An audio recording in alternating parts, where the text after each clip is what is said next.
Tertahan di lidah atau tertahan di pikiran? Nah, tertahan di pikiran juga. Iya, karena berbeda antara tertahan di lidah dengan tertahan di pikiran. Tertahan di lidah itu bisa dilatih. Sebanyak apapun kita melatih lidah kita, kalau pikiran kita yang menahan, nggak bisa. Mulai hari ini sampai 3 hari berikutnya wajib datang ya? Wajib datang Mas ya? Saya akan membagi, kan gini ya, belajar mengenai public speaking tidak hanya bisa belajar dengan tataran teknis, dengan tips and triknya saja. Tapi kita harus menyeimbangkan 2 bagian. Di dalam dan di luar. Di dalam itu di mana? Di pikiran kita. Di luar itu adalah wujud fisik kita. Banyak orang ketika mau belajar mengenai speaking skill, dia fokusnya apa? Latihan menyiapkan kata-kata.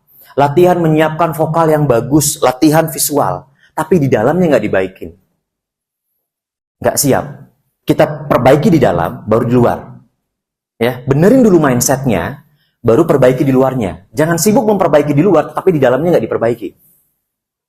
Kalau ngelihat dari apa yang Mas Yakub tadi katakan, itu bisa dengan tips and trick yang sudah saya pelajari, itu sangat mudah. Karena Mas Yakub, ini ya, ada orang-orang yang seperti itu, dia masalah psikologi atau masalah fisiologi. Kalau psikologi, karena punya trauma masa lalu, dulu pernah ditertawai, atau di rumah nggak pernah dikasih ngomong-ngomong sedikit, bilang, ayo anak kecil, tahu apa anak kecil? Jadi tertekan kita. Jadi keluar itu bawaannya kalau mau suruh ngomong, agak ragu. Karena ada tertekan yang masa lalu itu. Atau misalnya di sekolah pernah salah ke depan, ditertawai. Sejak saat itu mungkin kita nggak ngomong apa-apa, tapi ada rasa yang ngeganjel gitu. Yang ngeganjel itu di sini gitu. Bukan di sini aja, di sini. Tapi bagaimana caranya ini yang disebut dengan mindset?